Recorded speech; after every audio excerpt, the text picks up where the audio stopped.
Yeah, hi. Alrighty, ladies and gentlemen, it is time for your late, out-of-date Raw's review. Why Raw's? I could just say Raw review, because it's a 2-for-1 late out-of-date, ladies and gentlemen. So we're gonna start off to catch up with the Raw reviews. We're gonna talk about the 2 Raws I missed. Let's get my reading glasses on. Grab your Coca-Colas. Drink a magnificently inspired Mr. Bitches go, oh shit, oh shit. Alright, ladies and gentlemen. Alright. Okay. Oh shit, cheers. Come on, cheers, gentlemen. We're gonna need a long one. We're gonna need a lot because it's gonna be long to the show, boys. It's good stuff, ladies and gentlemen. Good stuff. I do have SmackDown on. I will say, ooh, hello. There is some hot shit going on actually on SmackDown. Probably this is the only good thing on the show. It's Isla Dawn, Blair Davenport, and Iva Fire. I think that's pretty fire. They're pretty fire. That's the only thing that's going on that I probably am intrigued with SmackDown so far. I don't get much. Man. Who really cares about a lot of shit that's going on in modern wrestling? You know what I mean? There, that's what I have to really say. But yeah. So we're gonna review the Raw. What happened? So we're gonna review the Raw. Where's the Raw? So we're gonna review the 12th of August, 2024. And the 19th of August 2024. Those 2 Raw reviews were catch up. The reason why I didn't get to do the Raw review that week because I was still on a strike by YouTube, sadly. So, you know, let's just get this over with, man, because I don't like that being behind. I know I'm like, oh, you know, I was behind with the NXT and AEW reviews. That's not going to happen because I kind of gave up reviewing AEW Collision and Rampage and NXT. They are not worth kind of, I guess, my time. You know, I'm just going to stick to the main shows now. I will also try to talk about, like, Collision, like, why it failed. You know, I want to do like, a little video just talking about why that show Collision failed. You know what I mean? But let's get to the main gritty, ladies and gentlemen. Alright? Raw, August 12, 2024 results, okay? So we're going to use headlines or whatever. Wrestling headlines, and we're going to talk about this, alright? Alright. So here's what I missed, or what, I didn't miss. So let's say this. So I did watch, like, these shows somewhat, but not intentionally, like, because, again, they're just background noise at this point. It's not like I need to really put effort, or I care, because, again, I don't care for the show. And again, the show really fucking sucks. You know, I have to do other shit to try to keep me up. Because if I kept, like, watching the show, I would fall asleep. So that's just a realistic, honesty there. So, yeah. But yeah, let's talk about the show, right? So the show started with, like, I'm on technical difficulties, ladies and gentlemen. This is supposed to be my being back to do the Raw review there. Okay, so the Raw started. Oh, what the fuck is this shit? Stupid ads. Stupid fucking ads on these fucking stupid websites. Okay. Oh shit, I lost it. Well, I guess it won't let me see. It won't let me see more. Things change. Damn. Things fucking change or something like that. Okay. So started with Rhea Ripley. Like, so we're talking about the August 12th episode first. Show started with Rhea Ripley. He says, I have a lot of things I might think about exactly what happened to SummerSlam. So here's the thing. Rather than doing something like this that should have happened, like we should have seen like the Raw after SummerSlam, Liv and Dominic talking about their plan, and maybe this could have been this week. You know, then Rhea Ripley could have came back and, you know, just talked what happened. What they did is they didn't freaking have like Liv Morgan and Dominic speak about their actions first. They didn't come out to say why they did what they did. They just fucking like they interrupted this segment with Rhea Ripley and then explained what they did, but they didn't do it in a fashion where it could have made sense. And then they ended up looking kind of weak.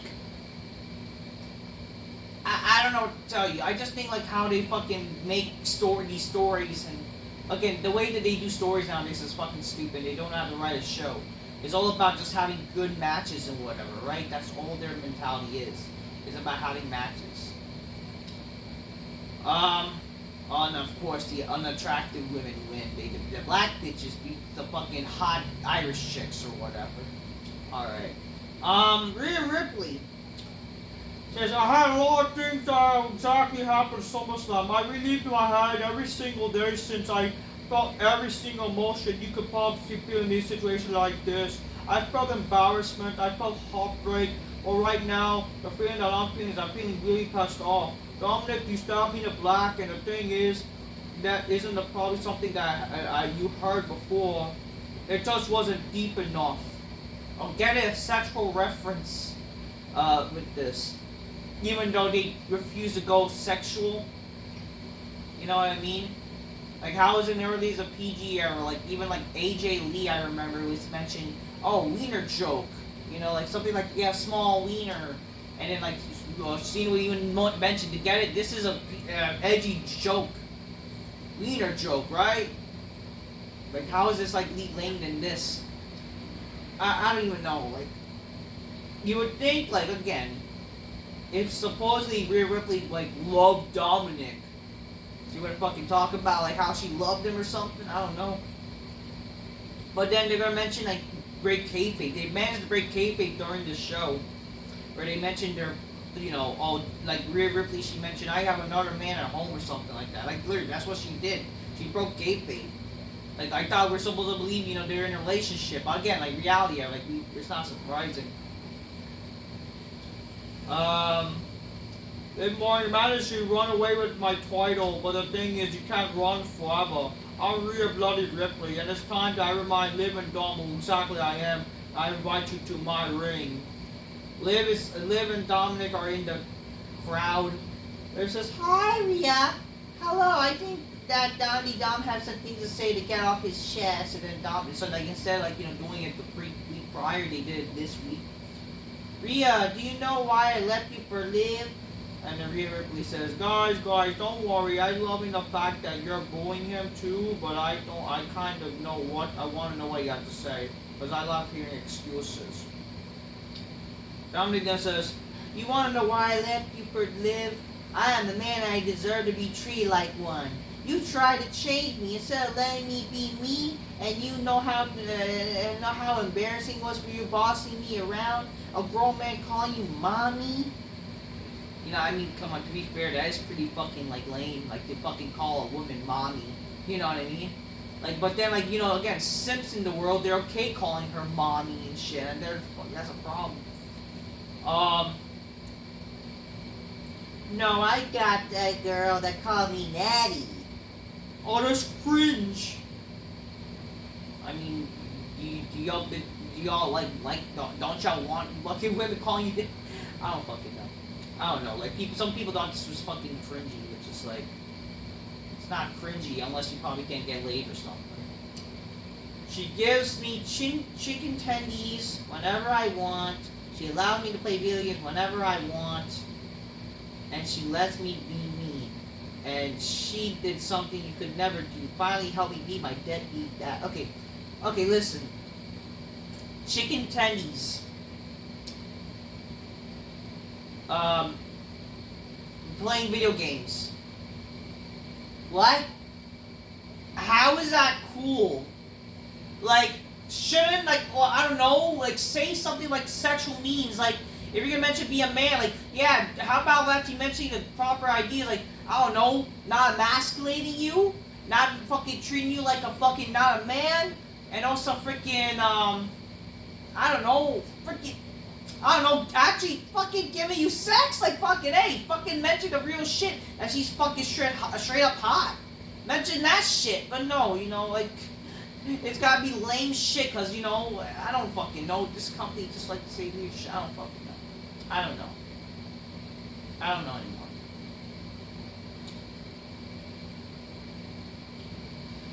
Really then says, you know what, Dom? I'm gonna say something you probably never heard for a long, long time. I'm proud of you. I'm proud of everything that you accomplished over the last couple of years. Watching you grow into the man that you are today is the biggest accomplishment. I mean, you actually did something for yourself. You won gold.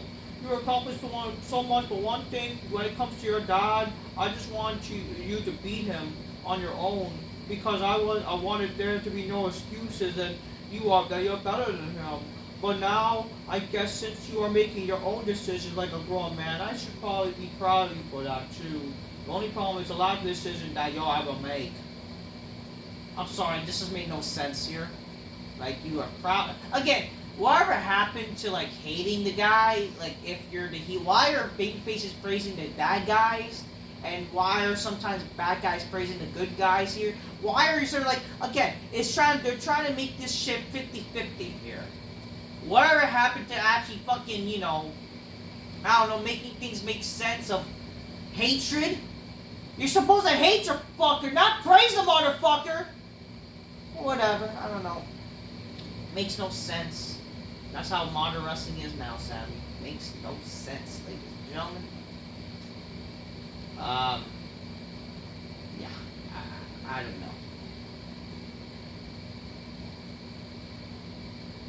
I don't know anymore.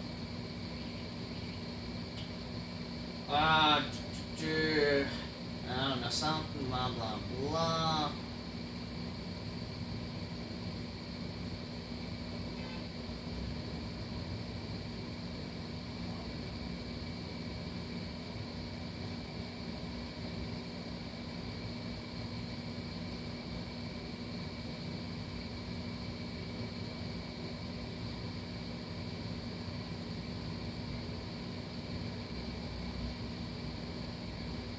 Second, ladies and gentlemen. Okay. Alright, fine. Okay, I just was just looking at something. Alright. Liv Morgan then says, oh my goodness, no, Rhea, please. There's only one thing you should say that's true, and that is Dominic is a man. And he is all mine. I mean, look at yourself, Rhea. You quite literally have nothing. Look at yourself. You have no family. Your real family's a million miles away. And the family you found, the Judgment Day, are mine. Are all mine. Dominic, he's mine. The women's title is mine. I have Dominic sloppy seconds. I'll have sloppy seconds all day, every day. And this women's division is mine. Everything you love is mine. She was mentioning the whole fucking smarts like, Dominic seconds or something, or sloppy seconds.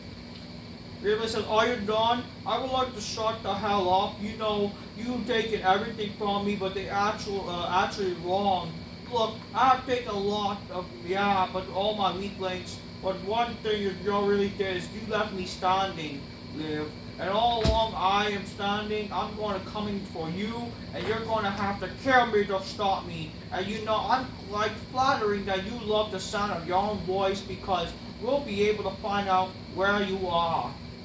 And I was like, what are you talking about? And then we see Damian Priest in the back of them. Whoa, wow, they're, they are stopped. People are trying to make this like a meme, like get it, it's Undertaker flashing back to AJ Styles at the Boneyard, and yet whatever, I don't know. Dominic attacks not Dominic, freaking Damian attacks Dominic. Liv runs away. She tries to stop Damian, but then Rhea Ripley's in the way, and then they all get separated. We then see Dominic runs towards the the ring, and then we see Damian, he's chased down, and then the Judgment Day gets involved, and all separate, all hell breaks loose, whatever, and then it leads to the first match. Rather than maybe, I don't know, building this match to the main event, because won't it make sense that since it's supposedly like the top match or the top feud of Raw, supposedly, shouldn't this match have main evented the show at least? But no, they want to pretend the Intercontinental Championship is very important. And it's gonna be mid-card shit, okay? Whatever. I don't know what to tell you. I don't know.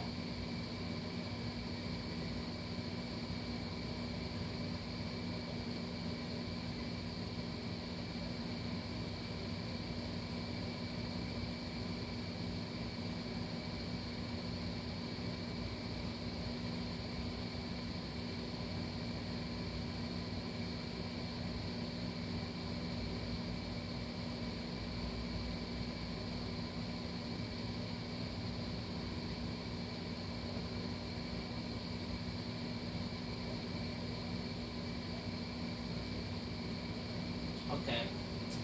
First match. Damian Priest defeats Carlito. Whatever. Just straight up, he just wins the match. So why should we care about Carlito? I mean, it's just sad, man. Carlito back in WWE. Now he's a lackey for the Judgment Day. And, you know, again, like, why should we care about this new Judgment Day when literally they just look weak? Like, what sense does that make? I don't know. I don't know what to tell you. It does not look like they're fucking tough dudes. It's just the fucking truth here. It's the fucking truth.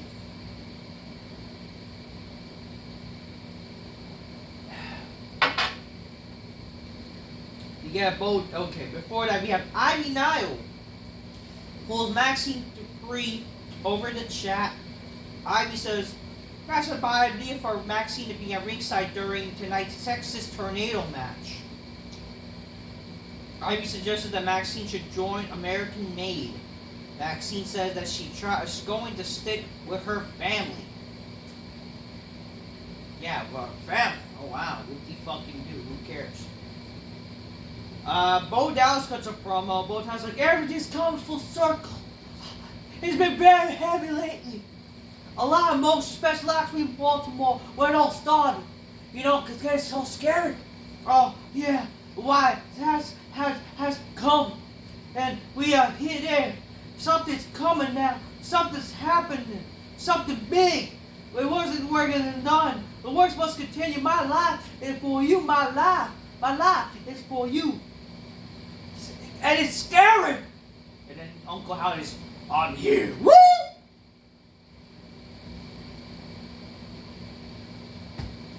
They get it all, you know, oh, very scary. Yeah, very intriguing. Second match, Odyssey Jones with the New Day defeats some jabber, whatever, then Karrion Kross with Tom's out. Just another day for the New Day. I mean, another day for our lives. Misdirection. Because the first class, we clearly see Kofi is using Odyssey to replace Big E. Austin, show me some respect. I don't remember that Austin, Texas, whatever. That Austin, Texas there. The truth is, Kofi is using Odyssey to replace you. And then he says, Karrion, are you tired of this? I mean, everybody's fucking tired of this, for fuck's sakes. Are you tired of coming out week after week, doing your absolute best to drive a wedge between us? It's not going to work, so what's gonna, you know what? What's gonna go down for fast forward and find out that which two of you next week is going to step up. Kofi says, hold up, I have a better idea. Because if they make this a tag match, the one of you will not get involved. So how about we just have a six-man tag where the New Day Odyssey Jones versus the Karrion whatever, and I don't get nobody gives a fuck. Nobody gives a fuck. There you have it, the three of us against the Final Testicles. Testament, last week. Okay, they're trying to be edgy. Whatever. We still see Adam Pearce talking to McIntyre. CM Punk is not right to building because of travel issues, and there's nothing gonna go down tonight. Drew says that he's looking forward to the future. He wants to know why Randy Orton is fighting for the World Championship when he's from SmackDown. He's not buying this Orton being a good guy narrative. He's a snake, and he's willing to strike anytime. Drew says he's gonna take care of business tonight, and he doesn't want Drew to act like Bronson Reed. Drew tells Pierce to trust him and be on his best behavior. I mean, this should kind of led to something. This should have led to, like, I don't know, something with McIntyre and Orton. It should have, but whatever.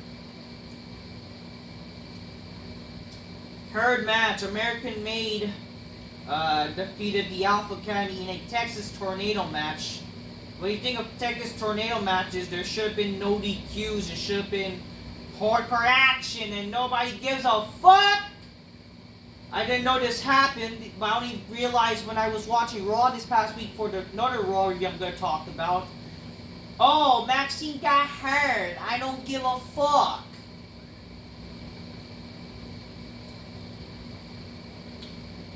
Whatever. Maxine gets hurt by Ivy Nile, and so much for their freaking friendship, which is over. Like, okay, that's over. He had beat down, sit down interview that nobody gives a fuck about. He's like, Or, you know, the reason why I thought that, I don't know, I don't want to be with Sheamus because he taught me to a butcher. You know, he told me to butcher. I am Pete Dunne. He never thought it was my friend. He never threw me a value or some bullshit.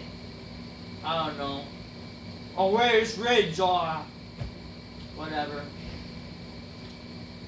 Oh, so we get that shit, and you know, whatever. You get a damage control promo. A long time, eh? I don't know, like get it. Damage control changed the business. They said, and he's bad. He's bad bitches. I don't give a fuck. I don't care. I'm just scrolling through this shit. I don't give a fuck. All you need are the fourth match, Damage Control versus the Pure Fusion Collective. Which, what the fuck does that mean? It means that it's Sonya Deville and the two man faces. More than just the lesbian and the man faces. How about that, huh? That's all I have to say. Nobody fucking won this match, or apparently Damage Control won by disqualification, and then apparently, you know, they all got attacked by the two Irish hot chicks, which is Ivy, what's her name? Eli Dawn and Alba Fire and Ice, whatever. I guess that's all nice. Yeah. So that happened. So there you go.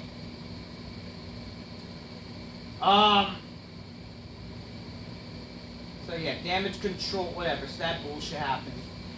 We then see probably one of the worst things I've seen, and I've been wanting to talk to this 2 weeks.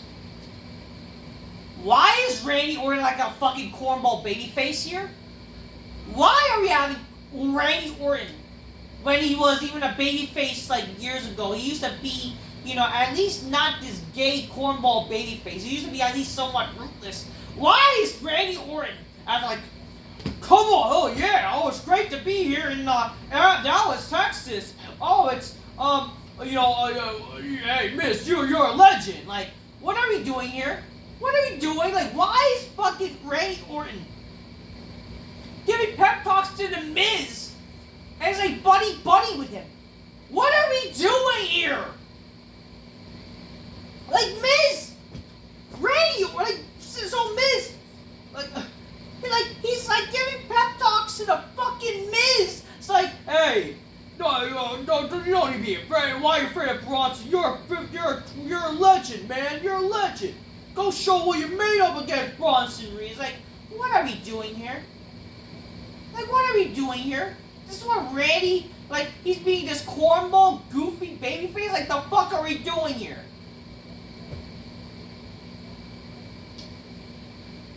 I don't know. They hype up the Miz, and then, like, Archer's like, you know, I'm gonna hype you, you're gonna do it. It's like, what the fuck are we doing here? What are we doing here? Since when is fucking Orton acting like that's so like out of character? You know what I mean? Then Randy Orton comes and is like, how you doing, Austin, Texas? I have a little history for you. 20 years this month, 20 years I won the world title for the very first time. I wonder from who, huh?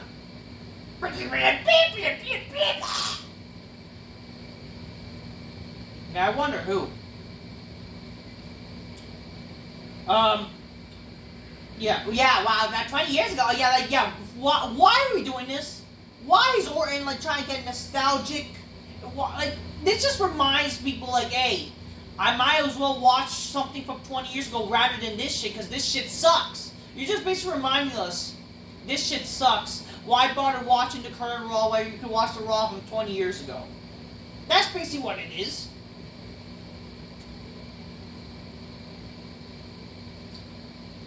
I was the youngest world champion in history of that night. 20 years ago, in a few short weeks at the Bash of Berlin, history repeated itself. I would become a 15-time world champion.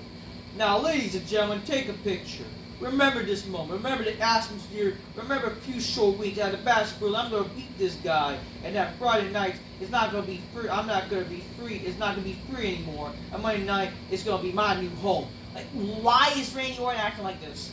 Why is Randy Orton acting like this fucking jolly, goofy, cool baby? Like, and he's on, and then yeah, he's gonna act like, oh, Monday night's not gonna be the same anymore. Motherfucker!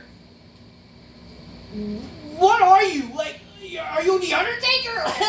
But like the thing is, at least for Randy Orton when he was a babyface and again when he's a heel, he would act like the same guy when he's like, again he's a fighter, he's vicious, he hears voices in his head, they're telling things, they don't understand, they make him rape. They like seriously, he'll act like a fucking rapist without actually raping the motherfucker. I mean, I guess now he wants to rape me. I don't fucking get it. Like, I got boners in my butt. I got penis right in the ass. I can't stop on coming. I'm gonna fuck you right in the asshole. Like, is that what? Come on, is that what the updated Randy Orton theme song there? Like, I don't get it. Excuse me, ladies and gentlemen. I gotta clean up my. See, look at that saliva in it. Ah, fuck. I gotta get up and I gotta clean shit. Fuck. Because the passion, fuck. Passion, I got a passion. Ah, fuck.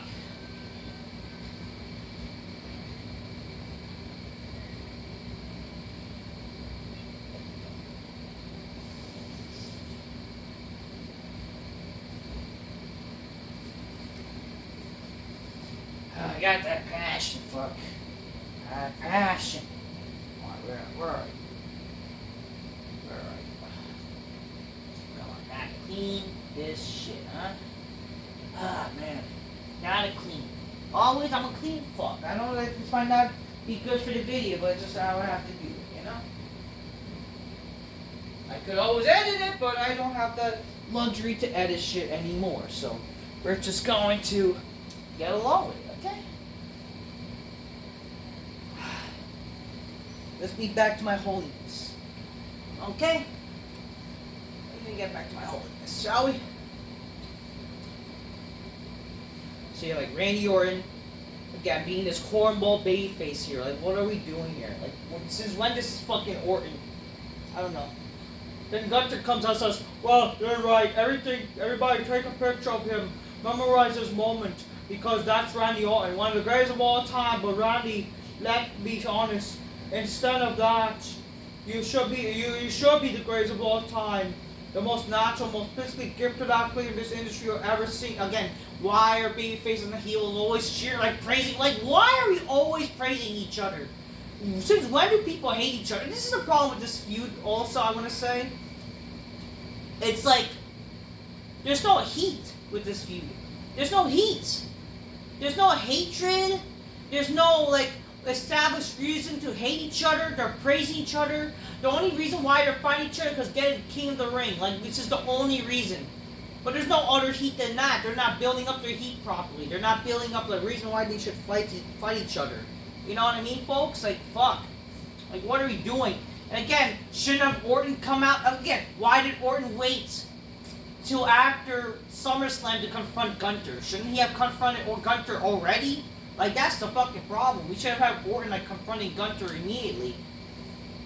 But that didn't happen, sadly, So dumb, so stupid.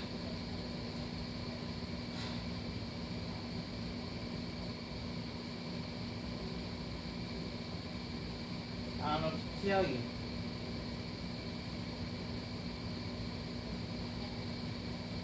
I don't know.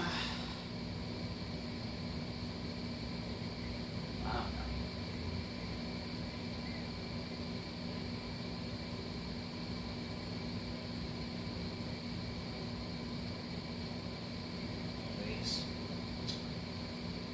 Alright, what else happened here? I lost my concentration.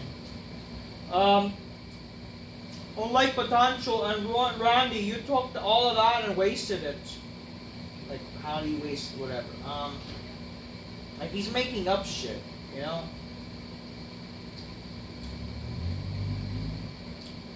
Fuck. Can I just fucking see this fucking thing? This stupid fucking... This is what happens when I don't fucking get to review, like, oh shit. Let me just review this shit. Fucking move.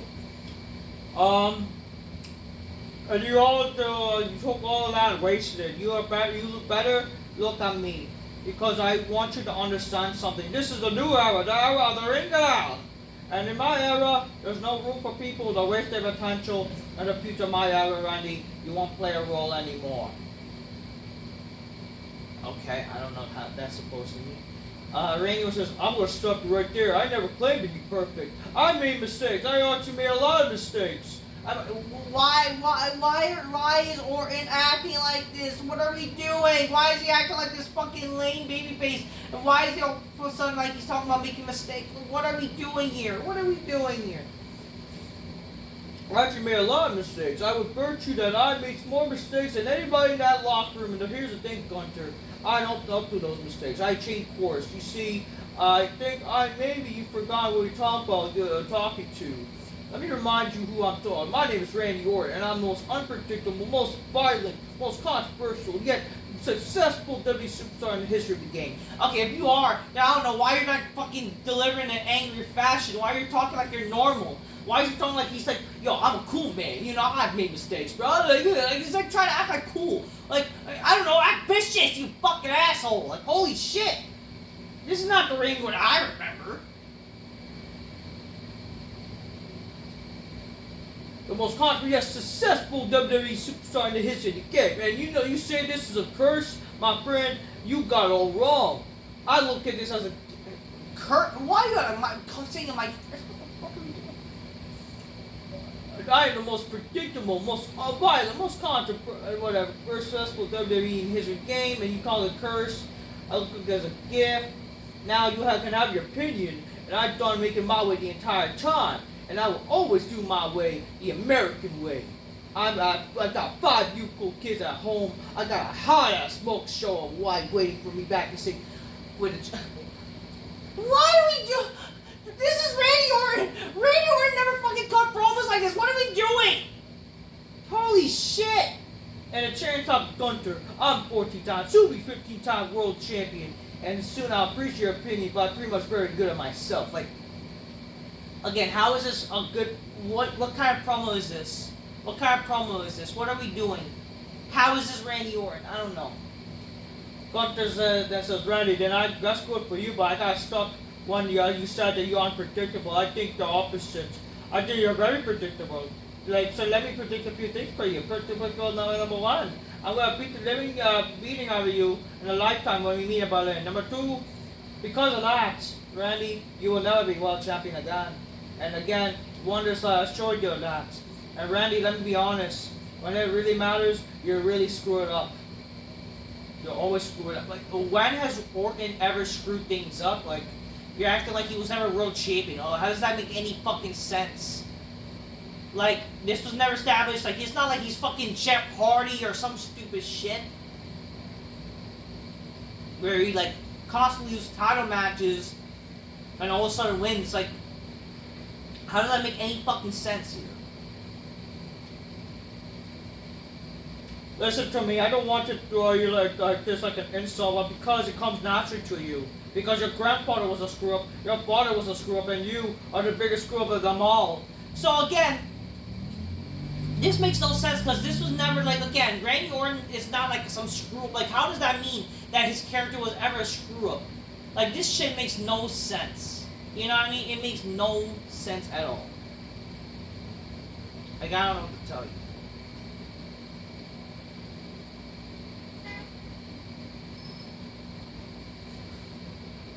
I don't know, McIntyre, he then comes out, and then, you know, promo with that, whatever, but then eventually, Or I came out of nowhere! and then he walks away, or whatever, but then we see, McIntyre, huh, Pack his hair, his hair! He attacks him by behind, whatever, he's trying to stop, like, he's trying to take away back his bracelet. Again, the top fuse with WWE now is a bracelet and the EULA. A bracelet and a necklace. I don't know what to tell you. He then takes his belt, whips McIntyre, because get it, the rumor is oh, they're gonna have a strap match or whatever. That's a way to do a match, and there you go. He takes a strap, and then holds it up. Whoop de doo. So there you go. Punk hits McIntyre with a strap.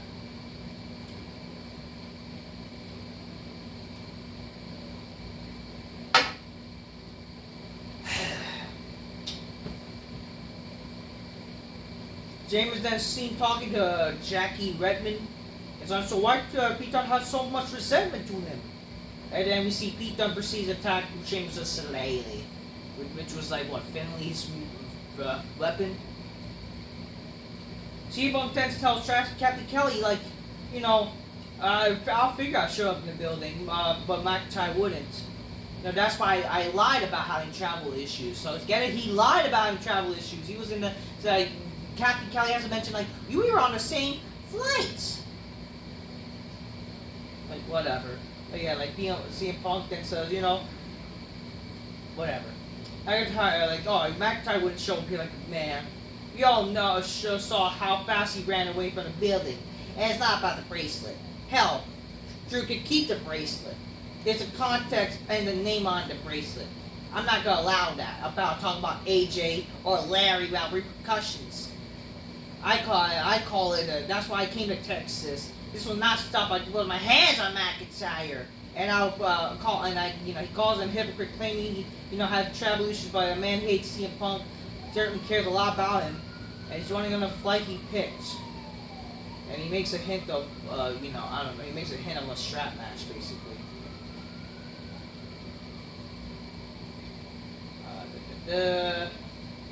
That's basically what he did. He hints about having a strap match. Yeah, there you go.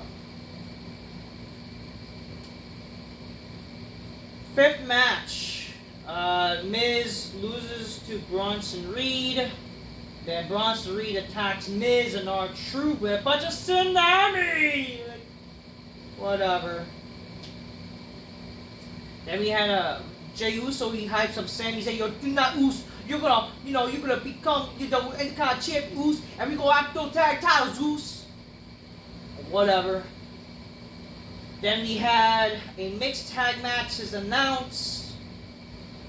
I don't know when's that gonna happen. Whatever. I don't even remember, but all I know is that didn't happen on fucking Raw, so that's gonna happen I think at Bastard Berlin or something. The Judgement Day have a problem like we are the Judgment Day. No Ligas, no egos. No Rhea, no Damien. Terror Twins, you two losers are a joke. No couple in WWE, no couple in the world is compared to me and Liv.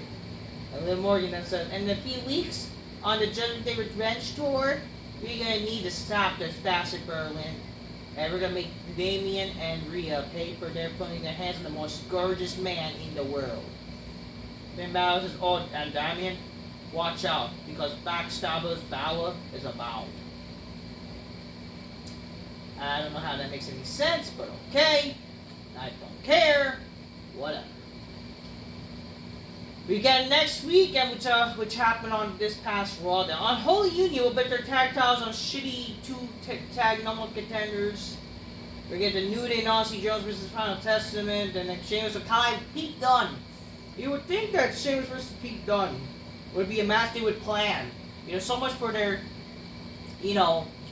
former group. They would plan to do that match at Bash at Berlin. Especially with Bash at Berlin, I'm pretty much sure that's a country where they would resonate to people. But yet they're not doing that match. Not that I care, but whatever. Whatever. The main event. Braun Breaker defeats Sami Zayn for the Intercontinental Championship. This match was 30-something minutes. This was long. Smarts like long matches, right? So I guess against Smarts are gonna praise this shit. Sami Zayn won the first fall. Again, that makes Braun Breaker look weak. Again, where's the psychology where after getting hit by your finisher in the first fall, you're still good enough to continue the match? How does that make any fucking sense, first of all? But yeah, Braun Breaker loses to Sami Zayn in the first fall. I don't care. I don't care, this shit, listen, Braun Breaker should not be losing any falls. Especially the Sami Zayn. What they should have done, they should have fucking had Braun Breaker straight up beat this guy definitively, maybe better pinfall and a submission. Simple shit like that. He could have done that.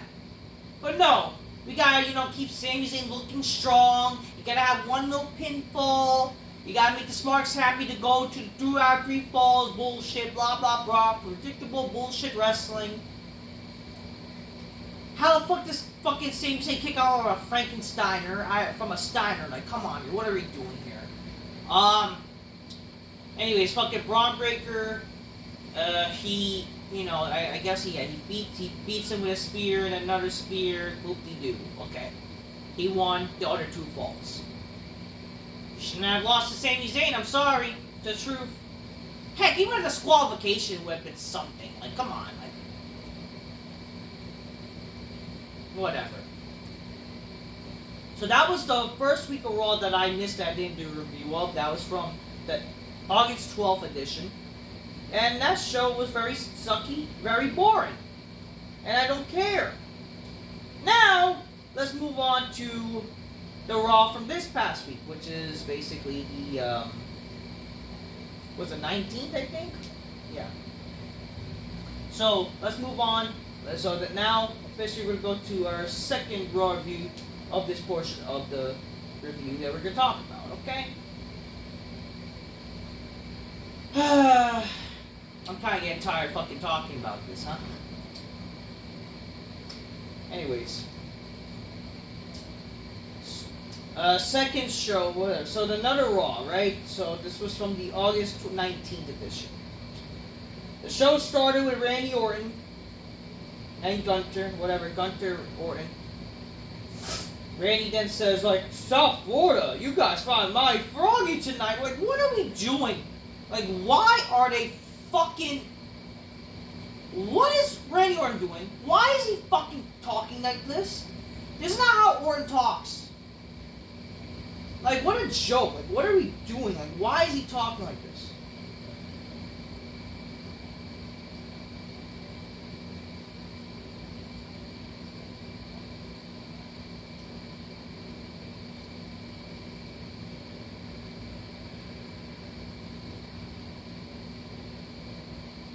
I don't know what to tell you. Anyways. This was the last show for Pat McAfee before he goes back to football again. He knows that this shit sucks, it's not worth his time, he has to go fucking, I don't know, I mean, unless, I thought the idea was he was supposed to do 2 shows, yet he's not, I don't fucking know. I don't know, I don't know.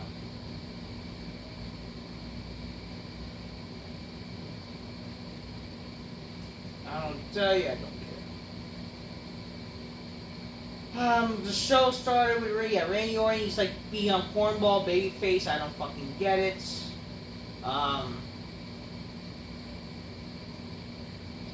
South Boy, it's on my froggy right now.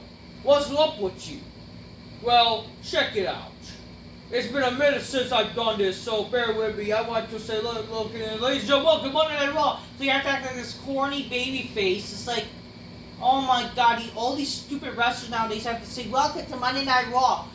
You never seen Stone Cold says, welcome to Monday Night Raw. You never seen fucking, The Undertaker like, welcome to Monday Night Raw. You will rest in peace. Like, what are we doing here? Like, that's the commentator's job to welcome you to Monday Night Raw? You know what I mean, folks? Like, what are we doing here? Like, come on. Ladies and gentlemen, whatever. And next time, when I make that introduction, I'll be the 15-time world champion. You see, you notice, like, you notice a pattern, like, with this Raw, last week's Raw and this week's Raw? Like, they're basically the same shit. That's why I noticed. I can, like, legit stop watching, and I could probably just review any show. It's like the same fucking shows. They're just different patterns. You can literally, like, I'm telling you guys, like, this show could have happened last week, and it's the same fucking shit. Like, what are we doing here? All these shows are legit the same fucking shit. Like, they're the same fucking shit, honestly.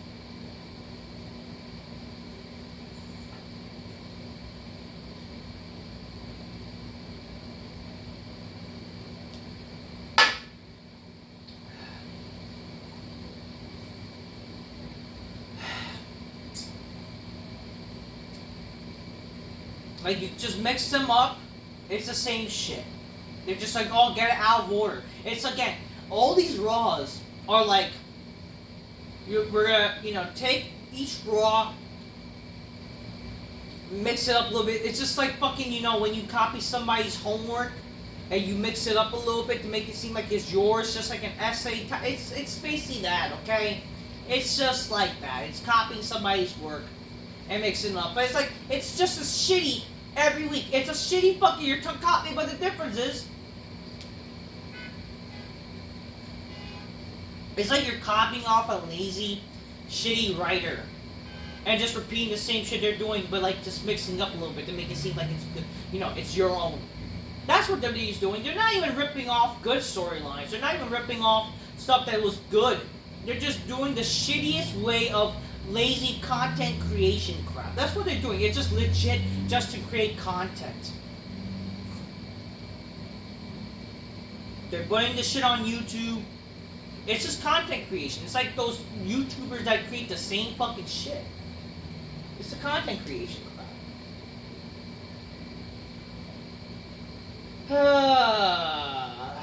Man, I don't get this shit. I don't get it.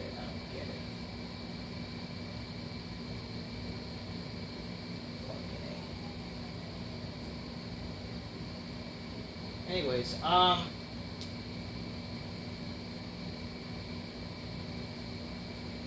hey, okay. I'm the 50-time world champ. I'm gonna be the 50-time world champion. This match at Bash of Berlin against Gunther. That's what's it for. The world championship, and that's what it should have been about. The legacy of the world title, which again, the title has no fucking legacy. It's not even based on the legacy from the title you won, you dumbass. So whatever. But Gunther decided to make this personal. I'm very personal. Everything's very personal. I'm very personal, right? We get John. Every fucking match is very personal. Whatever. Which only gives you that reason to kick his ass in Berlin. Pillar to boast. But guys, last week I couldn't help but he talked about my father and grandfather. Well, then he turned it back on me. And I mean, this is me what we're talking about. So I had no choice but to take the opportunity and beat his ass and with three most devastating words, dangerous words, RKO. Okay, whatever.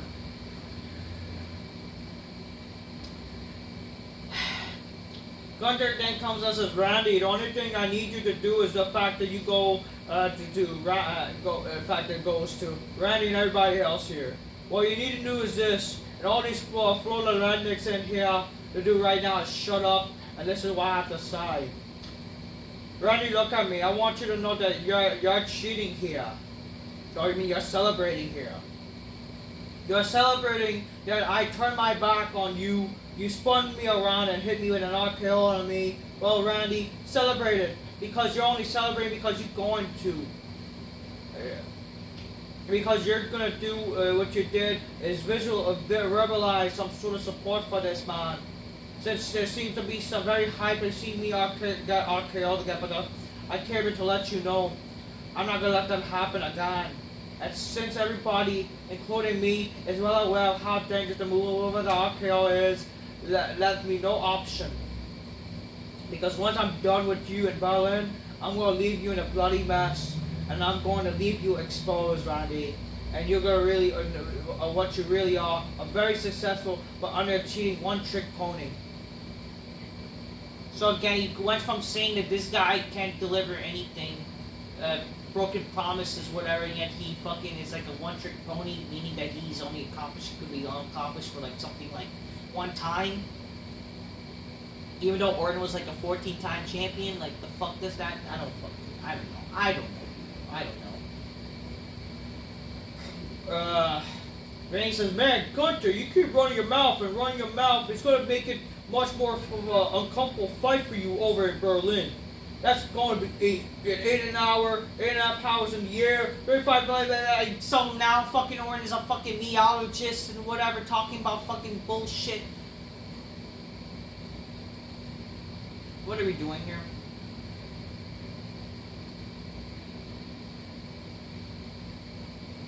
Whatever. Louis Kaiser slides in the ring. Orton's throwing haymakers on Kaiser, and then Gunther comes in, and they both take out Orton. Whatever. They stand tall to close this segment. This leads to Orton and Kaiser announced for the main event, which, I mean, you would think that's what they would do with Wrestling 101, like, that's what they could have done. But whatever. I mean, they would come down the first week, but, you know, it is what it is. You see, Sheamus will be the celebrity guest picker of College's Game Day this Saturday. Whoopie fucking do. First match, he defeats Pete Dunne. And this was a banger. This was a long... Get it? Because this match was long. And this is awesome chance. And whatever. I don't know. Who cares? Sheamus won. You see the New Day talking to Odyssey Jones in the locker room. Kofi noticed that Xavier Woods' energy has been off a couple weeks, and he wants to know if the time adjustment is trying to get inside Woods' head, and how, you know, nothing's going to happen between the New Day and whatever. Who cares? So they're probably eventually break up, even though I don't care for them to break up, but at the same time, why would they want them to break up when literally without the New Day, they're not going to do anything. So, I mean, I don't care in the end of the day. Like, they're dead anyways. We got a video recap for Fanatics in New York. I went to Fanatics. I want to give a shout out to Andrew, a guy named Andrew. He was a fan. First time I met a fan in person. I mean, I don't like people calling people fans, but he's a, you know, he's a good guy. He's a Smart Busters fan. And, yeah, he was talking about that. You know, I appreciate Andrew. Pleasure meeting you, bro. God bless you. You got a Braun Breaker vignette. Oh yeah, I met Kurt Angle. I mean, not Kurt. I met Hulk Hogan. It's pretty cool. Braun Breaker vignette. He's like, oh, you know, I'm gonna take out everybody. He's like, okay, whoop-de-doo. So yeah, there was a tournament announced for fucking the Intercontinental Championship. Like, why? Just why? Second match. Ivy Nile and American Made defeated, or whatever. So there was a known contest for Ivy Nile versus Maxine Dupree. Because Alpha Candy and American Made got involved, but then eventually the Y6 show up, and we get Uncle Howdy's sister Abigailing Chad Gable, and this leads to a match next week with Uncle Howdy's in-ring debut. Wow, we do, wow. The Terror Twins promo, I don't know what the fuck that means. Does that mean the fucking two hot chicks? I don't fucking know. Dan Priest, he says for the last 2 weeks, the new lame version of the Judgement Day tried to take us out. And last 2 weeks, the Terror Twins stood our ground in the middle of the ring. Wait, what? What? What, the Terror Twins? Is that Dan Priest and Rhea Ripley? Like, what? What kind of name is that? Whatever. They restored our ground, and while these clowns run away for living Dom, their days are numbered, because Bash of Berlin, you two officially received your punishment. Rhea Ripley says, at Bash of Berlin, there's nobody to run and nobody to hide. Dom, you're going to find a real quick list of Demi and myself that's keeping you safe the entire time. As for Liv, you said you'll be taking everything from me. You haven't taken everything. Actually, all that you really done is become one thing, and you truly ate. I discounted Rhea Ripley at Bash of Berlin. The Terror Twins gonna put you two in the match. Discount Rhea Ripley? I mean, I think I got the whole bakery out there. Like, you know, that's what the fuck.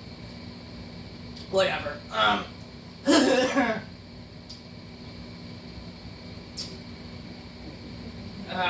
Anyways, we see CM Punk, and he cuts like one of the, unfortunately, his kind of very boring, lame promo since he came back from WWE. We got a lot of things, but you know, it's great to be alive in South Florida, Monday Night What? Happy birthday! Before we get started, happy birthday to who? Whatever. Before I want to say congratulations to your Florida Panthers for winning the Stanley Cup Championship. I know Roberto Alango's in the house. It's good to see him. And looks my good hair. My hair good. He's like fucking hammering like how Cena used to do. So the crap that he used to crap on Cena to do, he's doing the same shit. And then this week I got spent some time in New York City with a little event called Fanatic Fest. It was great.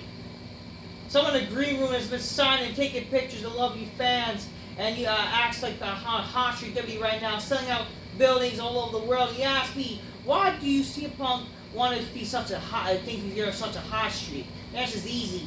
It's you. We are on a high streak. It's because of pictures of a nice young lady, and she was in a wheelchair, and she wheeled herself in, and she got off the wheelchair, and she walked up to me and said, tears on her, she just defeated cancer. And that's only a source of strength, her battle. And she made me think of my friend Chad Gilbert fighting cancer, and it's like, he's pandering, kind of trying to make seem like he's like a hero. Like, I'm sorry, like, what are you doing, bro? Like, why are you mentioning these things? Whatever. He mentioned it because he says, like, he has the best fans in the world. And that,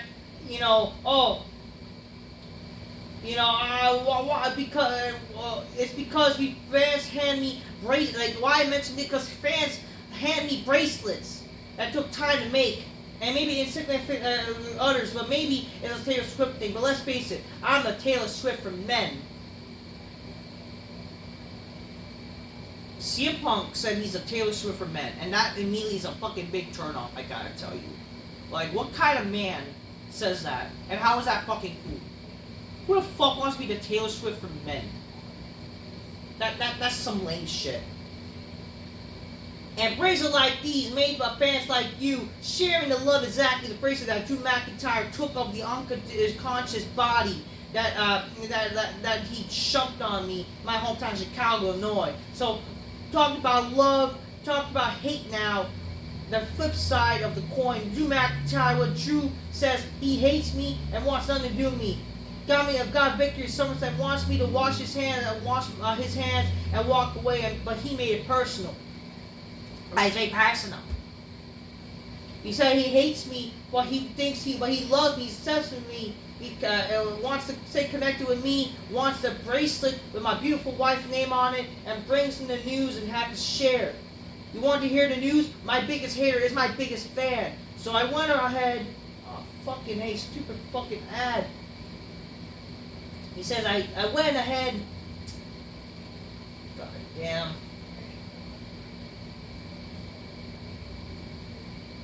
I went ahead and I got a McIntyre bracelet.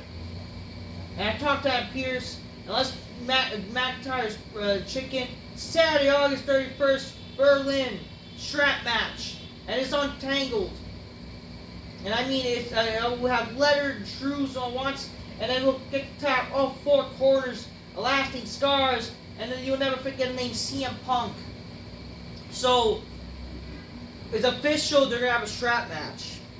And it's going to be the lamest strap match possible because they're going to fucking have to touch all fucking stupid four corners.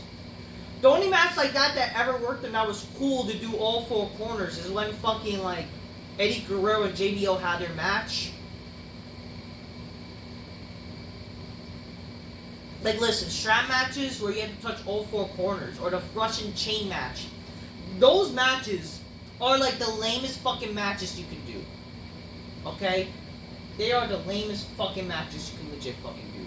Who the fuck wants to see wrestlers touching every four corners? Like, that is the lamest fucking match.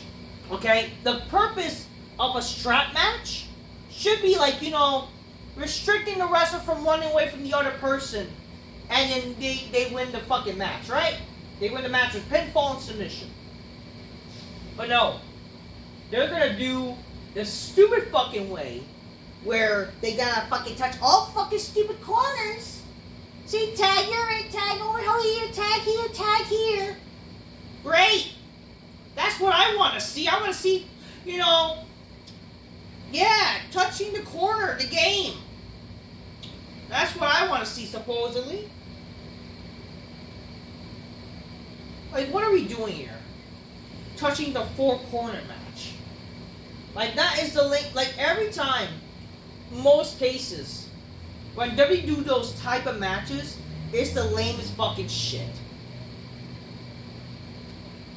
Okay? Like, literally, strap matches. Like, okay, like, I understand there's occasions where they either do pinfall submission or fucking, you know, the four corners. And I kind of get why they're probably trying to do the four corners thing, because they want to keep McIntyre looking strong. But that's the problem. And this is the problem with modern wrestling. They always want to try to keep these wrestlers looking strong, right? I don't know, they don't do stupid shit. Simple. Like, I don't know.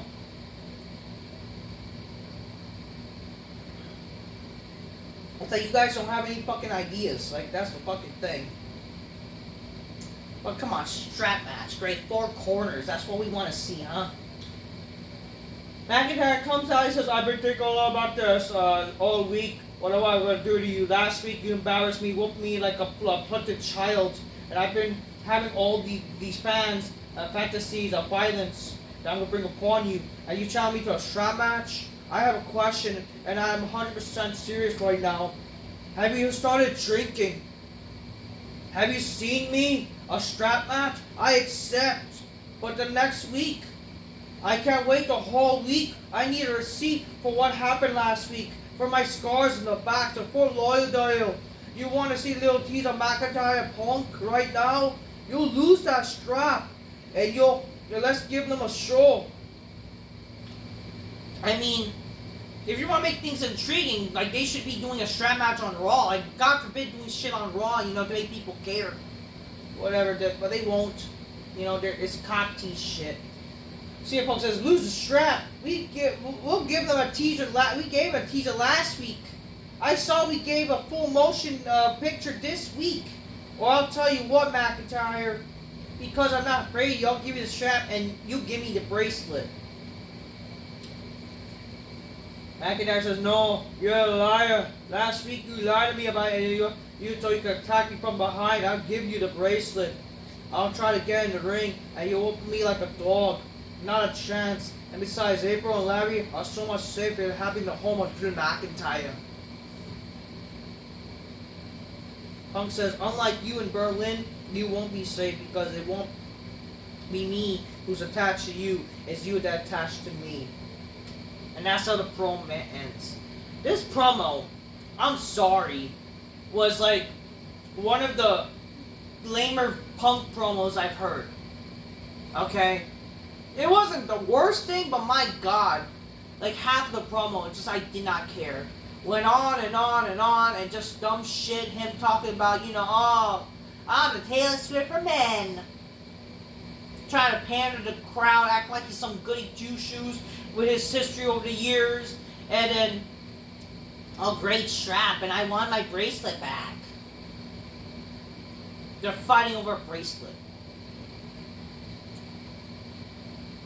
I don't know.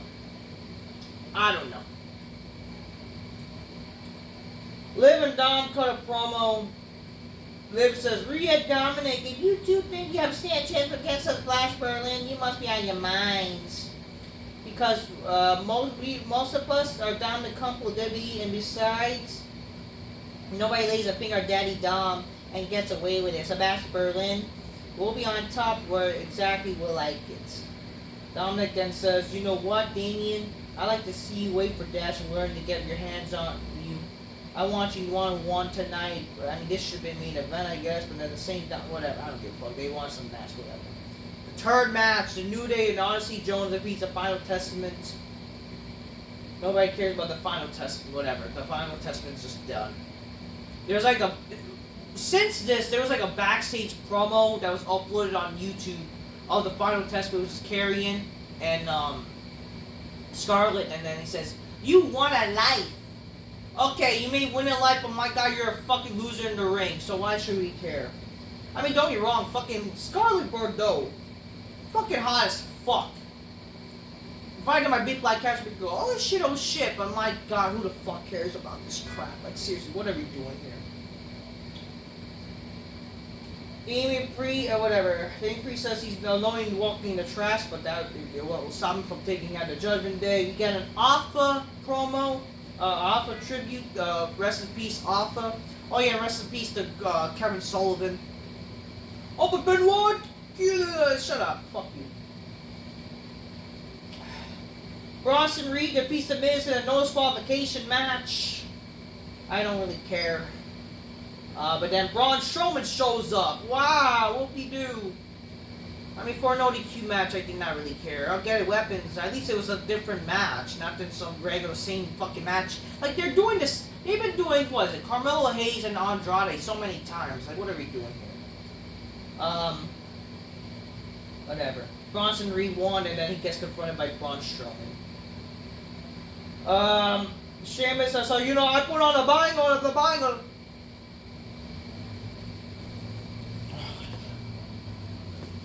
Oh, wow. I gotta charge my phone. I put a bang off the banger. I thought my camera shut off. You put a bang off the banger. And then, I don't know. Well, banger, you know, banger, okay. You then see Braun Breaker has an interview with another same thing out of the picture. I'm gonna show him a genetic freak and how this title I earned. Now, a poor soul who wins this tournament will survive Braun Breaker or whatever. You then see Damien Priest beats Damien Priest is Dominic Mysterio. This match is a no contest, a brawl with the Judgment Day. Rhea comes out, saves Damien, but then she gets attacked by Rhea Ripley, gets hit with a chair, and then, yeah. I don't know. Yeah, so they get knocked out. You see the Judgment Day stand tall. So, like, they could beat up the Judgment Day easily, but then they can't beat them up easily tonight. I don't know. I don't fucking care. It's kind of stupid. The Unholy Union defeats Damage Control and Pure Fusion Collective, which the man faces in the lesbian, whatever.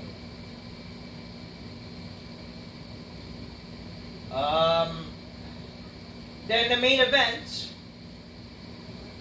Whatever. We have a nice tribute for honoring Pat McAfee as this is his last broadcast in 2024. He'll be coming back in WWE 2025. Again, how does that make him look good as a broadcaster for WWE? How does that make WWE look good?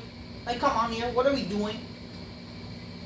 Whatever. The main event, Orton defeats Ludwig Kaiser, and this match was why was this longer than it needed to be? And in what world is Ludwig Kaiser able to have a 50-50 match with Randy Orton? Why is Ludwig Kaiser able to, like, beat up Randy Orton, the same guy?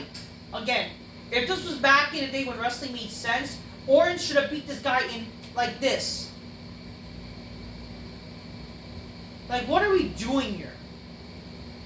Why didn't Orton beat this guy like this, and then you can have a proper in-ring segment with Gunther and Orton? Because you guys ran out of time.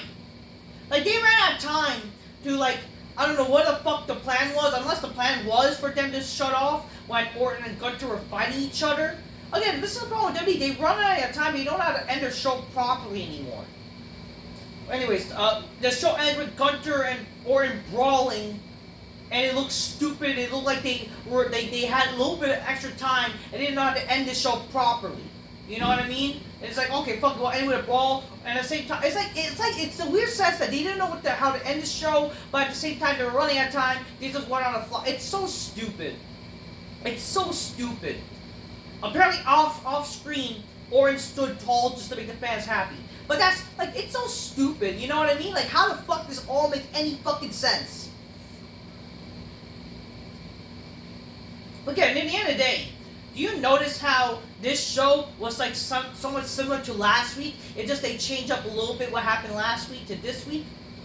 You didn't miss anything. If you missed this show, it's like you watched kind of the same shit as last week.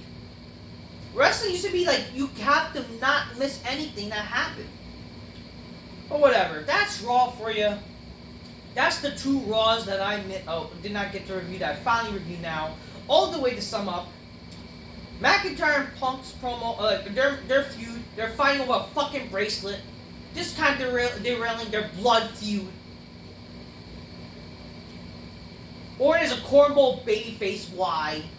And the Judgment Day, the new Judgment Day is lame. I mean, even lamer than before, and they're jobberish, and all of a sudden they're tough people, even though they got beaten up by both by Damien and Rhea. Like, I don't know. And Uncle Howdy is shit, okay? Fuck this Slide 6 goofiness. That's all I'm gonna say. I'm just keep real. Get your games closed. Magnificently inspired Miss Bitches go, oh shit, oh shit. That's all I'm done gotta say. Until next time. Peace. Yeah, bye.